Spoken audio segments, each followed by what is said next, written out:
O fim do mundo está próximo. Vários arautos do juízo final já previram o fim do mundo. Um desastre cataclísmico de grandes proporções, a vingança de um Deus raivoso que nos pune pelos nossos pecados, ou o resultado da forma desastrosa de um homem lidar com as forças da natureza. Seria bom se pudéssemos ignorar esses profetas dizendo que estão perturbados e que sofrem miseravelmente. Mas infelizmente os arautos estão certos. Um dia o mundo irá acabar.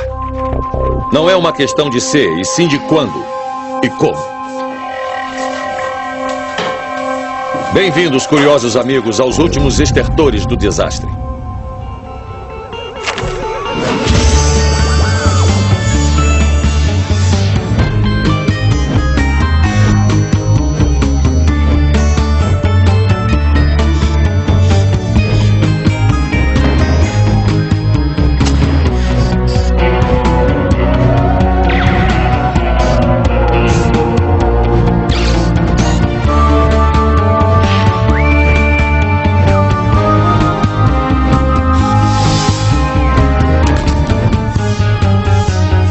Ciência em 10 atos. Esse é o assunto favorito entre os escritores de ficção científica e cineastas. Às vezes nada parece mais aterrador do que um apocalipse global cheio de ação. Mas como será que o mundo vai acabar? Hoje examinamos a probabilidade de 10 desastres mundiais acontecerem. Desde robôs maníacos, assassinos e supervulcões, até invasões alienígenas e psicopatas humanos mutantes. Portanto, sente-se, relaxe e aproveite a devastação enquanto começamos a lista de hoje com um golpe certeiro e ardente.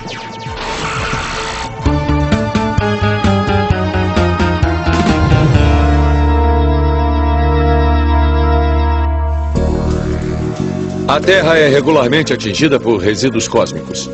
Não perguntamos se seremos atingidos, mas sim o quão terrível será a pancada. Da última vez que um asteroide gigante bateu há 65 milhões de anos, ele causou a extinção dos dinossauros. Da próxima vez, pode ser a nossa. O B-32 está logo ali. As consequências são tão terríveis que uma das principais atividades da NASA é manter esses asteroides mortíferos sob observação. Hoje rastreamos aproximadamente 1000 asteroides próximos e várias centenas que consideramos potencialmente uma ameaça, mas ainda existem literalmente centenas de milhares de asteroides a ser descobertos. Assim sendo, ninguém sabe dizer ao certo quando o próximo impacto poderá acontecer. Ameaçador são os objetos desconhecidos, ou mesmo os bem conhecidos. Um ótimo exemplo é o asteroide 1950DA. Ele tem uma possibilidade de 0,3% de colidir. E essa possibilidade é, na verdade, pouco menor do que a de sermos atingidos por um objeto desconhecido do mesmo tamanho. Então, o que aconteceria se um estilhaço cósmico colossal viesse em nossa direção? Há alguma coisa que possamos fazer para detê-lo? Bem, há várias técnicas que já foram discutidas para desviar um asteroide. Acho que essa é a ação mais provável caso um asteroide venha em nossa direção. A técnica exata, é claro, é a questão central de alguns estudos e debates. Poderíamos tentar jogar algumas bombas atômicas nele, mas quem sabe se iria funcionar. Se não funcionasse, seria boa noite, pessoal. Bom, conseguimos algumas informações aqui. Parecem estar mais próximos do que dizem. Quando um asteroide cai, ele causa uma explosão inimaginável. Ergue-se uma enorme coluna de destroços e cinzas são lançadas a quilômetros na atmosfera. Centenas de milhares morrem instantaneamente, enquanto a área ao redor é incinerada. Surge uma cratera que pode ter 10 vezes o tamanho do que causou o impacto. Então essa cratera pode ter, digamos, 3 ou 5 quilômetros de diâmetro. Os enormes efeitos do choque podem estender-se a raios de 10 a 20 vezes maiores que isso, esmagando uma área do tamanho da Virgínia, por exemplo. O pior é que é bem possível que a atmosfera da Terra simplesmente pegue fogo. É claro que isso é uma coisa muito ruim, pois haveria queima instantânea do carbono em várias formas de vida. Mas pode ser que isso não aconteça. Pode ser que nossas horas finais sejam lentas e agonizantes. Se o grande asteroide, digamos, de alguns quilômetros de extensão, caísse na Terra, ele levantaria uma grande quantidade de poeira e de detritos. E teríamos efeitos climáticos globais. Para os poucos infelizes que sobrevivessem ao impacto inicial, seria um inferno na Terra. O pânico e o caos social acompanhariam os desastres mais impressionantes. Uma enorme onda causaria terremotos imensos que destruiria cidades. O clima seria como tomar uma ducha em um hotel barato, ou quente demais, ou frio demais. Se terminaria em fogo ou gelo é uma pergunta a fazer.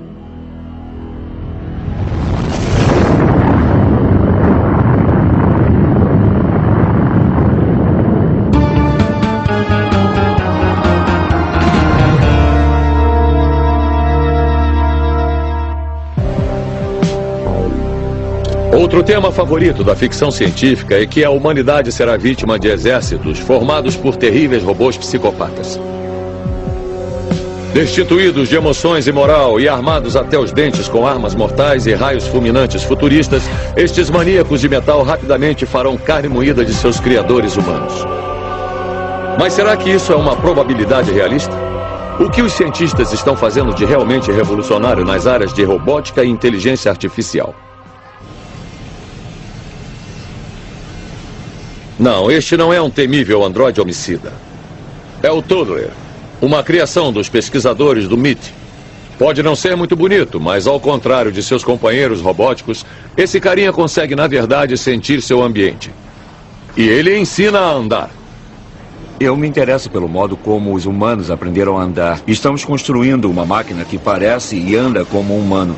Esse robô é capaz de aprender a andar sem qualquer conhecimento prévio de controle em apenas 20 minutos, usando algoritmos de aprendizado para máquinas. Se gerenciarmos sua dinâmica e o poder de aprender, será a solução para problemas clássicos sobre a dificuldade de controle. Embora o Toddler já quase ande sem fraldas, outros pesquisadores do MIT estão desenvolvendo tecnologias para criar modelos mais avançados fisicamente. Esse é o Domo, outro robô do MIT. Ele é programado para fazer coisas muito especiais. Agora está procurando rostos. De acordo com seus criadores, em breve androides como esse serão amplamente utilizados.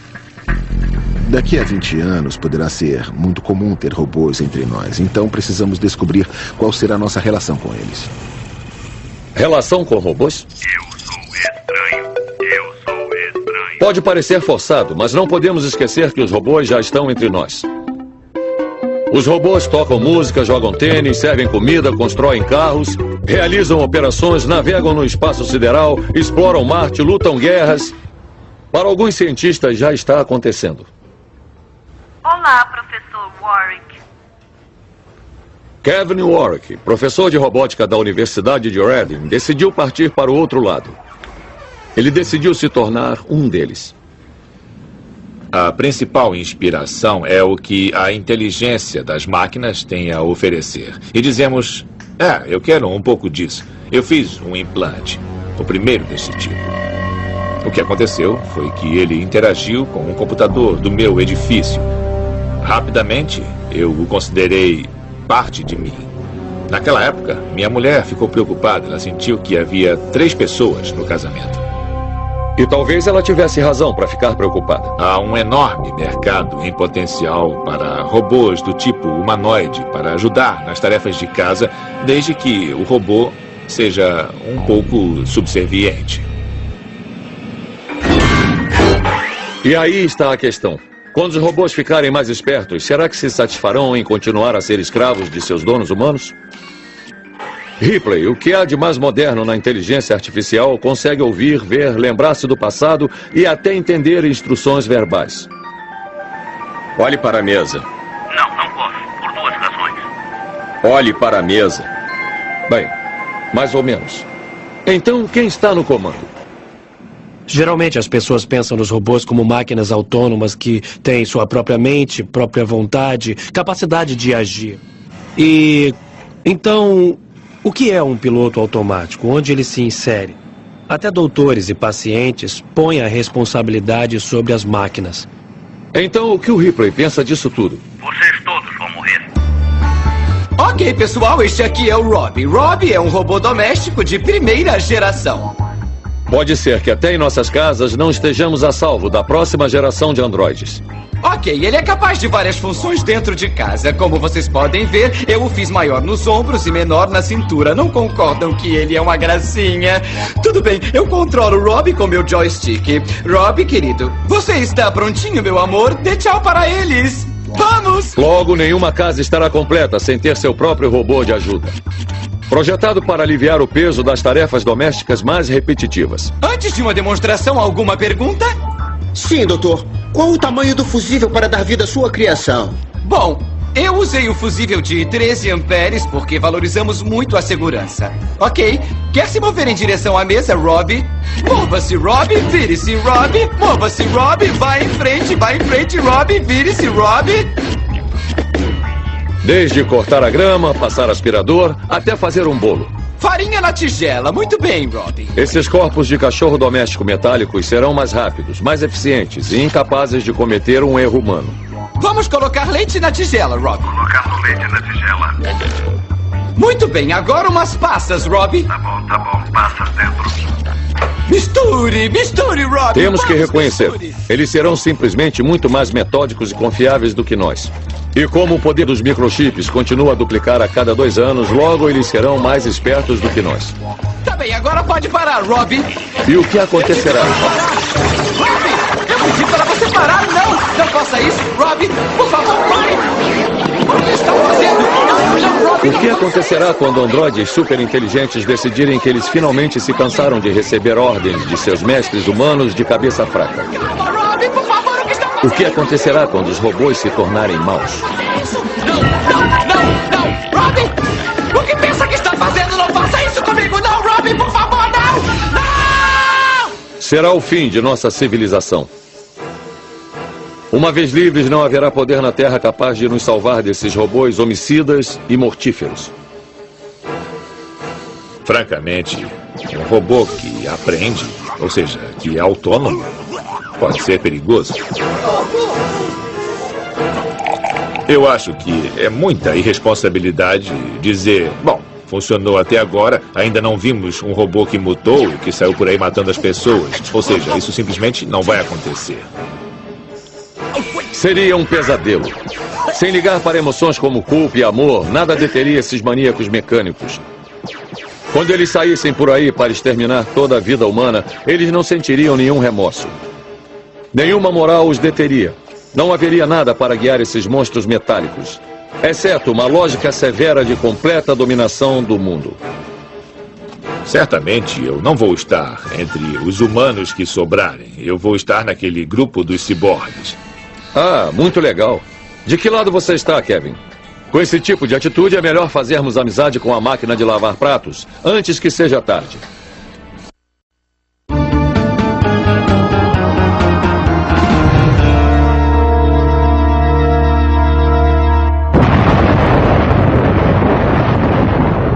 Uma erupção vulcânica é uma lembrança aterradora do poder violento da natureza, e essas enormes explosões têm consequências mundiais.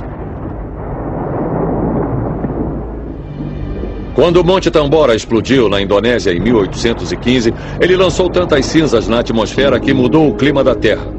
Em 1816 ficou conhecido como o Ano Sem Verão. Mas comparado a um terrível supervulcão, até o Monte Tambora pareceria com uma espinha espremida na face da Terra. Uma supererupção vulcânica é um acontecimento realmente imponente que ainda não presenciamos na civilização moderna. As erupções ocorrem com muito pouca frequência, mas quando ocorrem, elas são realmente enormes. O próximo Armagedon já está muito atrasado. Um vulcão muito conhecido ergue-se hoje no Parque Yellowstone. Ele normalmente entra em erupção a cada 600 mil anos, mas sua última erupção foi há 640 mil anos. Quando ele finalmente explodir, produzirá uma explosão diferente de todas as que já vimos. Aqui na Universidade de Bristol, no oeste da Inglaterra, os pesquisadores realizaram um experimento para analisar o potencial da força explosiva que este vulcão poderá gerar.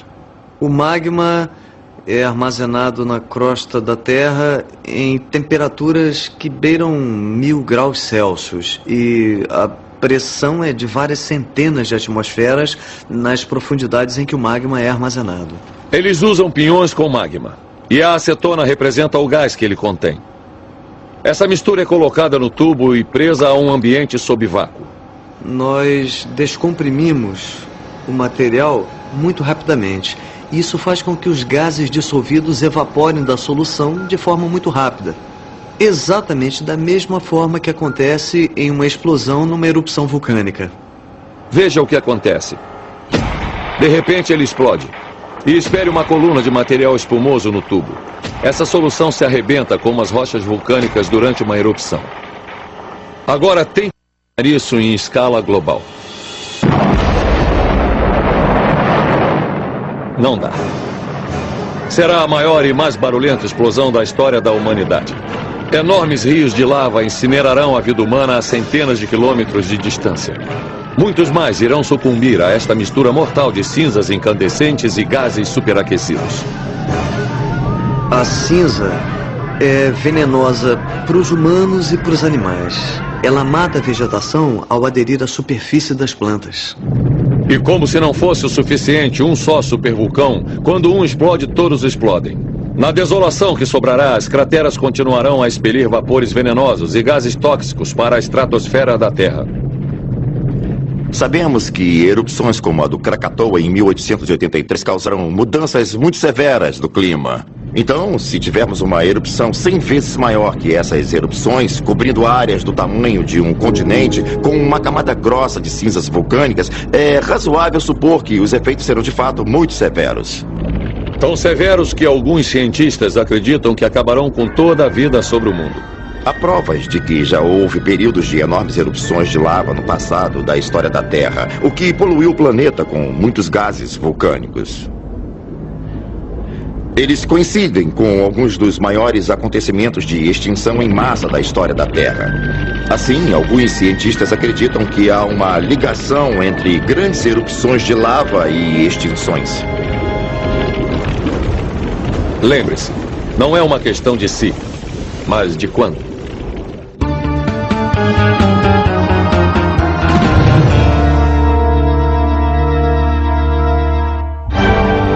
Esse é o cenário de tantos filmes B dos anos 50. Uma frota de discos voadores hostis emerge do espaço sideral trazendo alienígenas hostis loucos para aniquilar os humanos. Mas antes de você ignorar essa possibilidade e achar uma fantasia paranoica ou um caso de crise de nervos pós-Guerra Fria, leve os fatos em conta. Temos centenas de milhares de estrelas em nossa Via Láctea. E em 1900 pensávamos que ela era o universo inteiro. Mas já em 1920 as pessoas já tinham se dado conta de que aquelas manchinhas que vinham nos seus telescópios não estavam relativamente próximas. Elas eram, por assim dizer, outras Vias Lácteas, outras galáxias. Agora sabemos, graças ao telescópio Hubble, que o número de galáxias visíveis é de uns 100 bilhões. Mesmo assim, conseguimos ver só um pontinho do universo. Dada a vastidão do espaço, a vida alienígena inteligente não é somente provável, mas certamente inevitável. Eu acho que é quase certo que eles estão por aí. No universo visível, os nossos telescópios têm a capacidade de visualizar 100 bilhões de galáxias. Bem, quantas estrelas existem no universo visível? Conte, 100 bilhões vezes 100 bilhões. Você tem que ser incrivelmente arrogante para acreditar que somos os únicos por aqui. Mas mesmo se a vida inteligente existir em outros mundos, será que os alienígenas conseguiriam mesmo cruzar a vastidão do espaço para chegar ao nosso planeta? Para aqueles cientistas que dizem que as distâncias entre as estrelas são grandes demais, que nenhum disco voador ou OVNI poderia nos visitar, eu diria, espere um minuto. As civilizações que podem nos alcançar do espaço sideral não estão 100 anos à nossa frente, mas sim milhares ou milhões de anos à nossa frente. Essa pode ser uma boa razão para uma raça alienígena decidir invadir nosso mundo. Nós cientistas nos demos conta de que o universo está morrendo. Ele está expandindo demais, ele está inchando e daqui a bilhões de trilhões de anos teremos o último dia legal. A Terra congelará, o céu da noite será totalmente escuro e o universo todo mergulhará em um frio absoluto. Só haverá uma única escapatória da morte do universo, que é abandonar o universo. Abandonar o universo? Mesmo que soe como uma loucura, muitos cientistas agora acreditam que há um outro universo, talvez conectado ao nosso pelos buracos negros. E se os alienígenas surgirem destes buracos negros, não há razão para crer que eles serão amigos. Nos filmes, quando encontramos extraterrestres, eles são sempre mais ou menos do nosso nível. Mas o fato é que se recebermos um sinal do outro mundo, ele virá de uma sociedade que está muito mais adiantada do que a nossa. Esses alienígenas serão muito superiores para meros humanos. Para eles, pareceremos ser pouco mais que uma praga de insetos que deve ser limpa do planeta. Quando você anda por uma estrada do interior e vê um formigueiro, será que você vai até as formigas e diz: eu trouxe bugigangas, trouxe miçangas, trouxe energia nuclear, trouxe tecnologia do DNA, leve-me ao seu líder, ou simplesmente pisa em algumas? E quando a batalha pelo planeta Terra ocorrer, certamente só haverá um resultado possível. Receber visitantes de uma civilização mais avançada geralmente não é tão bom para os visitados. Se eles viessem para cá, eu, pessoalmente, fugiria para as montanhas. O problema é que quando os alienígenas decidirem acabar conosco, pode não haver mais montanhas para onde correr.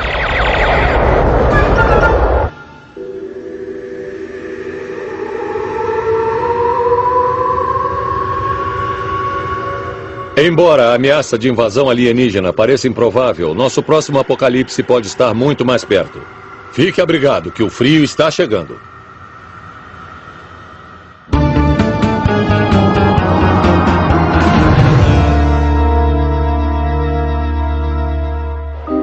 Houve ao menos 8 eras glaciais nos últimos 3/4 de milhão de anos.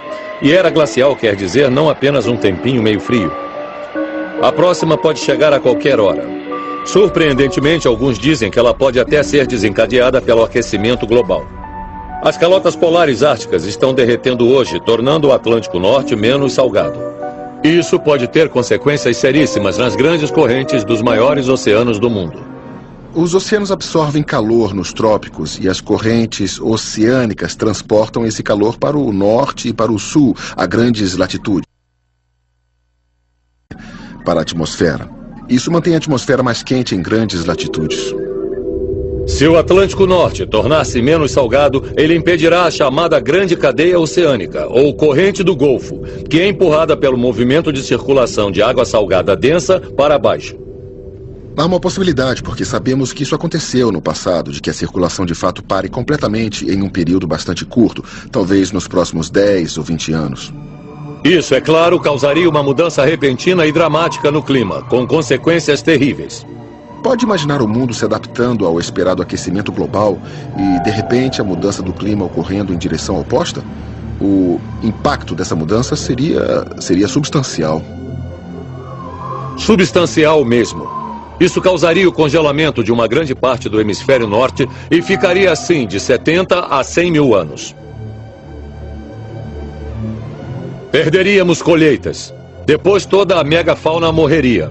Os humanos inevitavelmente congelariam até se tornar extintos. Eu não diria que há uma boa maneira de morrer, mas a hipotermia provavelmente não é tão ruim quanto você acha que pode ser. O primeiro sintoma é o comportamento irracional, quando fazemos coisas por nenhum motivo aparente mesmo. Depois disso, as pessoas simplesmente param de responder. Elas começam a ter crises incontroláveis de tremedeira e então começam a perder a coordenação e cair. Vêm as dores de cabeça e a visão turva, entram em torpor, desmaiam e entram em coma hipotérmica. Ao menos o Johnny acha que é uma boa maneira de ir. Infelizmente, a única coisa que sobreviverá a essa era glacial global são criaturas minúsculas de que nunca ouvimos falar.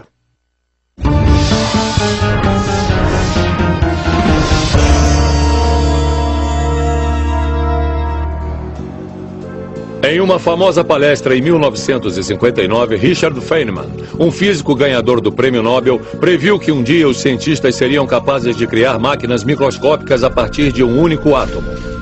Esses minúsculos robôs atômicos seriam capazes de reorganizar outros átomos para transformar a matéria em um nível atômico.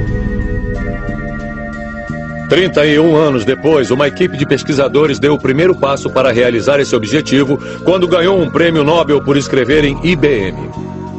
Mas não foi sua sintaxe que impressionou os juízes. Foi o fato de as letras serem formadas por uma organização de 35 átomos únicos. Como parte dessa equipe havia James Gemembski, que hoje é conhecido como um dos principais cientistas do mundo no campo da nanotecnologia.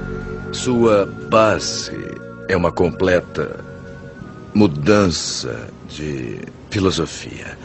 Todos, em todos os campos, de repente se viram olhando para a mesma coisa. O átomo e a base molecular da tecnologia da vida.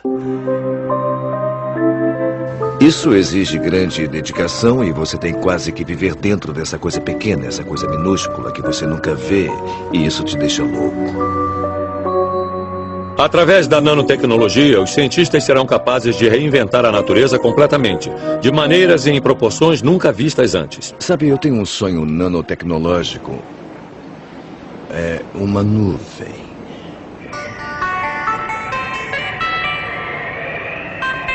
Essa nuvem se move por aí e limpa a sujeira.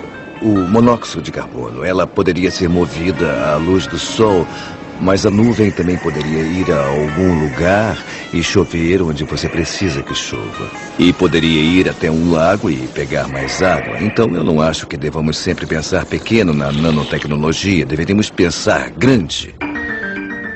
Foi o físico Eric Drexler que aventou pela primeira vez em 1986 para os perigos da nanotecnologia em seu livro Máquinas da Criação. Drexler imaginou sistemas de fabricação molecular robótica, ou montadores. Esses nanorobôs poderiam ser programados para realizar todos os tipos de tarefas úteis, como rastrear a corrente sanguínea para dissolver coágulos e eliminar células cancerígenas. Mas os nanorobôs individuais são pequenos demais para serem úteis. Então eles têm que ser programados para sair por aí reunindo átomos para recriarem a si mesmos. Mas depois disso, como iremos pará-los? Logo veremos uma camada de micro-robôs consumindo toda a matéria em seu caminho e modificando-a, produzindo ainda mais nanorobôs. Olha isso, que coisa absurda! Logo, toda a matéria carbônica será transformada em uma gosma cinza. E essa não é a única coisa preocupante. Sabemos que se você pegar um pedaço de tecido, digamos, verde, e encolhermos mais e mais, ele muda de cor. Modifica quimicamente. Então, se olhar num livro e ele disser que não é tóxico, não significa que quando estiver numa escala nanométrica não será tóxico. É diferente das coisas no passado, quando fazíamos uma coisa e falávamos, opa, uma vez feito, ele fica por aí. Nossa única esperança é que os cientistas não metam os pés pelas mãos. Um copo de uísque é uma das melhores coisas. Ele mistura os neurônios e aí você consegue reconfigurar seu cérebro. Está pronto para a nanotecnologia. Ele reconfigura seu cérebro em um novo padrão. Eu só queria um cappuccino.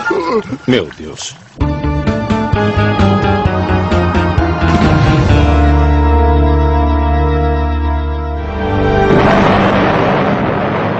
EGA. Sigla para extermínio garantido de ambos. Foi essa política que os Estados Unidos e a Rússia seguiram na Guerra Fria, em busca de tornar o mundo um lugar mais seguro. Isso levou o armamento nuclear a proporções enormes e a criação de um mecanismo de resposta imediata que já levou o mundo à beira de um extermínio nuclear. Hoje, estima-se que tenhamos, aqui nos Estados Unidos, aproximadamente 2.000 ogivas que podem ser lançadas em questão de minutos. E há um número comparável de ogivas nucleares na Rússia. Eu acho que as pessoas não se dão conta disso. Ela disse, quando você Portanto, um enorme holocausto nuclear foi evitado somente devido à diplomacia de última instância entre os líderes políticos mundiais. Mas para acionar o cronômetro do juízo final não precisa de muito. Uma simples gafe diplomática basta. Ou bastaria um líder mundial com um temperamento desequilibrado. Lembre-se que o arsenal nuclear mundial está ali pronto para ser lançado a qualquer momento. E uma vez iniciado, será difícil impedi-lo. A guerra nuclear favorece aqueles que lutam mais duro e mais rápido. Assim, políticos cautelosos podem ser atropelados por generais de pavio curto querendo um ataque preventivo imediato. O presidente tem um auxílio militar ao seu lado a qualquer momento.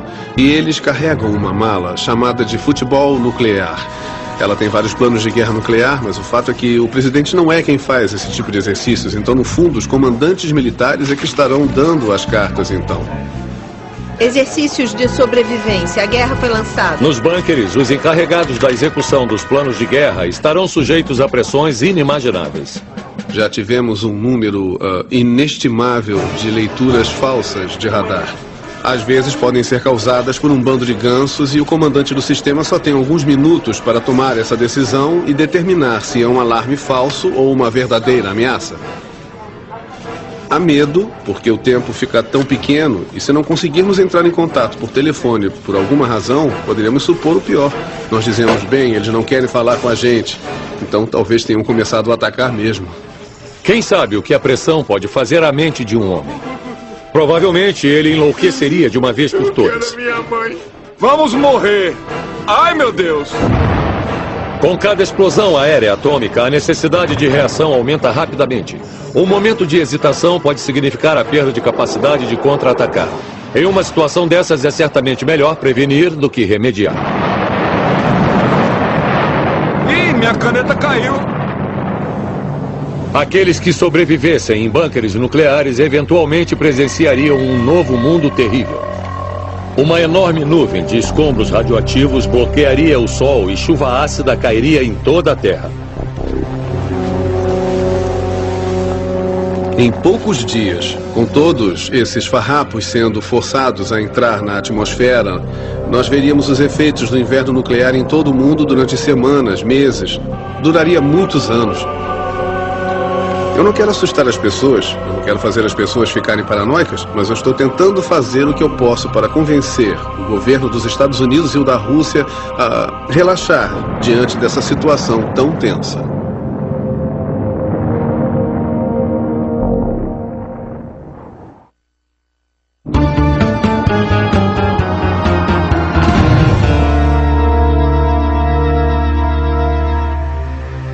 As epidemias sempre trazem a ameaça do apocalipse global. No século XIV, a peste negra quase dizimou metade da população da Europa. Qualquer suposição de que a medicina moderna nos protegerá de um destino tão fatal no futuro é só um sonho. Há 20, 30 anos, todo mundo pensava que essa cambada estava exterminada. Sabe, antibióticos para combater as bactérias, a polio estava na mira, o sarampo também, nos livraríamos de todos eles. E eu acho que foi um pouco prematuro. Grande crença. A natureza inquisitiva do homem, ao invés de prover proteção a ele, aumentou a ameaça de epidemias. Mais pressão sobre o solo, mais pressão sobre as áreas de cultivo, mais pressão enquanto penetramos na mata e descobrimos mais vírus. Então eu acho que os vírus que surgirão serão piores. O maior terrorista é a mãe natureza. Alguns desses vírus são os piores patógenos, os mais mortais que já vimos por aí. Mas enquanto a ciência convencional afirma que os vírus mortais originam-se em outras espécies e aí passam para os humanos, alguns cientistas acreditam que a maior ameaça de epidemia pode vir do espaço. Observando o padrão das doenças e como elas surgem na Terra, eu diria que todas as novas cepas e subtipos de vírus têm uma conotação espacial. Se Chandra estiver certo, é possível que um asteroide um dia nos traga uma nova cepa mortal de vírus. Portanto, é possível que em algum momento do futuro exista uma cepa de vírus ou bactérias que nós não encontramos em nossa história evolucionária e isso causaria devastação total. E não há somente preocupação com epidemias mortais vindas do espaço. Novas armas biológicas mortais estão sendo desenvolvidas em laboratórios de todo o mundo. Cultos marginais e loucos apocalípticos podem estar desenvolvendo essas armas biológicas agora mesmo. Como bombas atômicas mortais são muito mais baratas de se produzir, as infecções com algumas partículas poderão significar uma morte agonizante e lenta. Só é necessário 1 minuto de loucura de um cientista distraído para liberar esse novo tipo de praga. E uma vez fora do laboratório, esse matador grotesco poderá se espalhar rapidamente. Em qualquer lugar do mundo, as infecções estão logo ali. Estamos nos mexendo por aí. Em 9 horas, um vírus chega em Londres ou em qualquer lugar. Ninguém estará a salvo. Esse assassino invisível mortal levará cidades inteiras a um colapso muito rapidamente.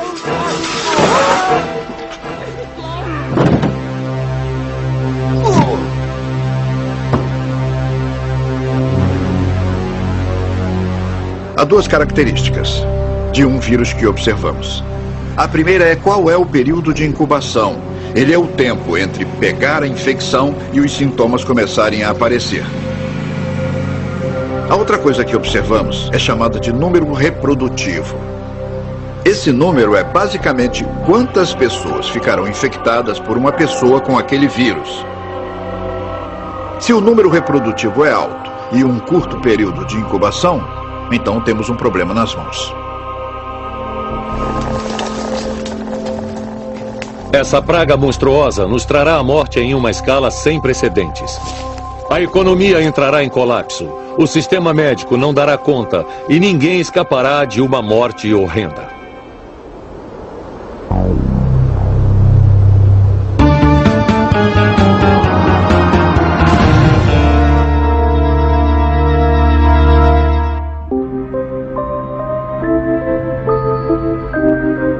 A vida humana é há muito tempo um dos mistérios mais profundos da ciência.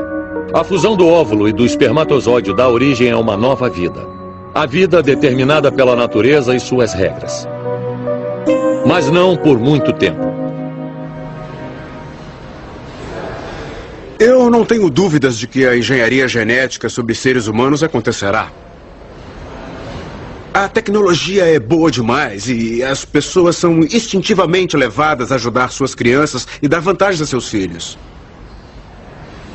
Naturalmente, pais normais diriam: por que não posso fornecer ao meu filho algumas vantagens genéticas? Com o recente sequenciamento do genoma humano e a cópia genética dos seres humanos, hoje é possível isolar os genes responsáveis por várias características humanas.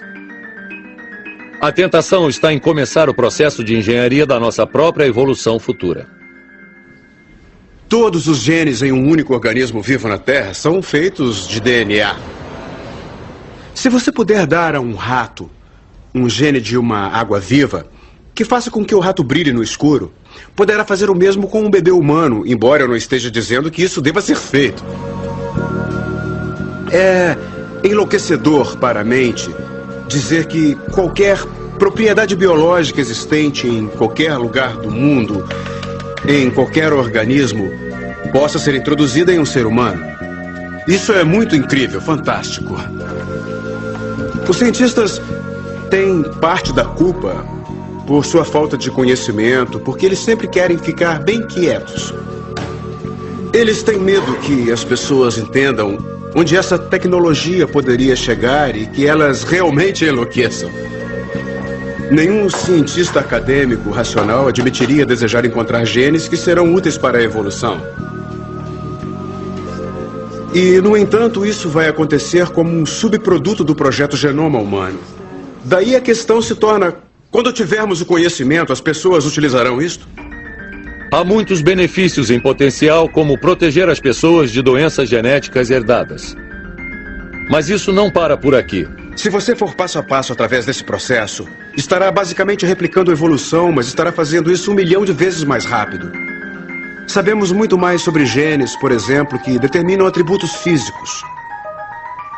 O outro tipo de coisa que está surgindo mais rápido do que pensamos são as características mentais. Hoje já sabemos de alguns genes que dão às pessoas a predisposição a pensar de forma certa. Pensar de forma certa? Prepare-se para um incrível mundo novo que está vindo por aí. Embora os cientistas aleguem ter preocupações morais sobre o melhoramento genético dos humanos, é certamente inevitável que alguém, em algum lugar, se utilize da tecnologia para seus próprios fins. O problema é que não há uma linha clara entre vencer as doenças e fornecer melhoramentos. Esses super-humanos altamente evoluídos seriam muito superiores aos seus humildes ancestrais. Mais fortes, mais saudáveis, mais inteligentes. Eles seriam tão diferentes de nós como nós somos das minhocas. Se assim for, o que os impedirá de pisar em nós? Os cientistas não querem acreditar nisso. Mas qualquer pessoa que estude genética se dá conta de que em 100 anos, a espécie humana irá se dividir E existirão pessoas geneticamente avançadas que serão muito diferentes dos humanos que nós somos hoje, por exemplo. Certamente tão diferente como o Homo sapiens é do Homo erectus, que são espécies diferentes e talvez muito além disso. Lembre-se de ter ouvido falar disso aqui. Bem-vindos ao ponto alto e cinzento de nossa contagem regressiva para o fim do mundo. Antes de revelarmos a catástrofe mundial mais desastrosa, vamos recordar os apocalipses de nossa lista. Em 10º, o quente é com certeza a pancada do asteroide do dia do juízo final. Em 9º, fazendo barulho de lata, os robôs herdam a Terra. Explodindo em 8º está o supervulcão. Em 7º estão as armas de raio dos alienígenas. E em 6º, sentimos a mão fria da morte no grande congelamento. Em 5º, uma gosma cinza comedora de matéria. Em 4º, nos autodestruímos com a Guerra Mundial. Em 3º, lenta e dolorosamente a epidemia espacial. E em 2º, aquelas crianças assustadoras. Então aí está, amantes do apocalipse. Agora é hora de revelar nosso desastre global número 1. Primeiro lugar. O mundo tem girado tranquilamente em seu eixo há milhões de anos, mas isso não é razão para ficar complacente. Porque até um pequeno realinhamento do eixo da Terra poderia ter consequências desastrosas. A razão pela qual a Terra e os outros planetas giram ao redor do Sol é basicamente que eles se condensaram de um disco giratório de gases e poeira há aproximadamente 4,6 bilhões de anos. A Terra é mantida em órbita pelo equilíbrio de forças. A força da gravidade do Sol e o empuxo da força centrífuga. Com a exceção de Mercúrio, todos os planetas em nosso sistema solar são inclinados em um eixo. E é isso que determina as mudanças de estações. Urano, no entanto, é inclinado de lado, o que ocorreu devido a uma colisão com um asteroide colossal há algum tempo. Se você imaginasse um giroscópio girando e girando, e a dificuldade que teria em tentar forçar essa ponta, veria que precisa de uma quantidade enorme de energia para inclinar um corpo como Urano. Então, o que aconteceria se a Terra sofresse um impacto desse tipo? Suponhamos que não fôssemos amassados como fruta madura. É possível que todo o nosso planeta entrasse em um novo eixo, ou que fosse catapultado em direção ao Sol. Se fornecer bastante energia, é possível mudar a energia da órbita igual à variação da órbita dos cometas, de circular a elíptica à hiperbólica, se houver energia suficiente. É uma hipérbole que poderá escapar. Uma colisão assim quebraria em pedacinhos a substância de nosso microcosmos delicado, causando uma devastação de magnitude verdadeiramente superior. Tá muito quente aqui, a Terra tá girando sem controle em direção ao Sol. Seria a maior manchete da história dos jornais. Os jornalistas do mundo inteiro fariam hora extra. Lembre-se que até um mínimo desvio na órbita do planeta em direção ao Sol levaria o planeta a um superaquecimento lento. A teoria científica logo levaria a um terror generalizado quando as consequências de um desastre desses aparecessem. Este lenço está encharcado de suor, mas acreditem, minha cueca está muito pior. Sim, haveria enormes consequências no clima e até na órbita da Lua. Também a orientação do campo magnético causaria efeitos enormes nas marés e, é claro, as estações que também estão relacionadas ao clima e com a posição ao redor do Sol também. Portanto, seriam acontecimentos terríveis. As calotas polares derreteriam em dias, causando enormes enchentes. Terremotos e grandes erupções vulcânicas rasgariam a superfície da Terra em pedaços. Tudo o que restaria para aqueles que ficassem seria escrever a manchete para a edição final do Planeta Diário. Porque amanhã não haveria nenhum planeta. Eventualmente, toda a vida sobre a Terra se tornaria uma pilha fumegante de cinzas e brasas.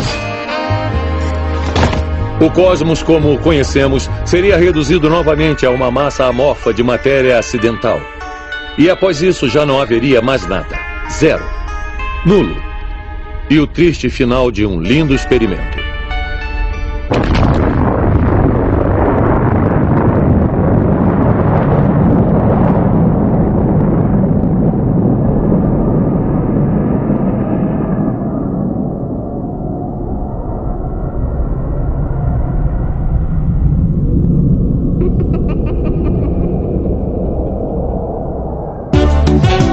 Versão brasileira Audiocorp.